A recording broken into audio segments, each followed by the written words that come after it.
J'ai compris les défis auxquels vous êtes confrontés par l'actuelle fermeture de la frontière avec le Nigeria. Croyez-moi, en tant que chef de division dans mon ministère de cette partie de l'Afrique de l'Ouest, je sais qu'il s'agit d'un problème sous-régional qui touche tous les pays voisins du Nigeria et le Nigeria même.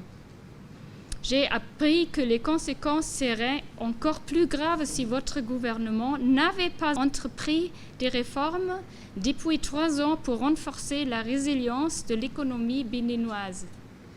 Vous avez diversifié les sources de rentrées fiscales et douanières tout en œuvrant à la sécurisation et à une meilleure gestion des ressources de l'État. J'ai appris que votre ministre de l'Agriculture tire de cette fermeture la conclusion que le Bénin ne doit pas seulement viser le marché régional, mais aussi le marché international et qu'il souhaite atteindre les standards de qualité nécessaires qui le permettront. Le dialogue continue avec le Nigeria. Les conversations sont en cours.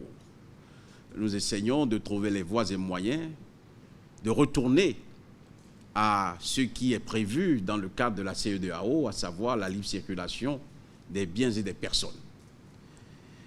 Nous essayons de discuter dans un cadre sous-régional des solutions qui pourraient permettre à ce pays, mais aussi aux divers pays touchés par cette mesure prise par le Nigeria, d'aboutir à une situation de circulation, de libre circulation qui, normalement, est une solution que nos populations appellent de tous leurs vœux.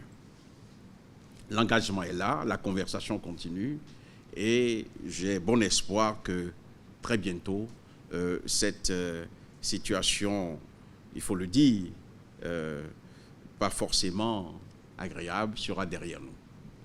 Vous avez eu le mérite de relever également que le Bénin est convaincu que c'est en visant aussi les marchés internationaux que nous renforçons la résilience de notre économie.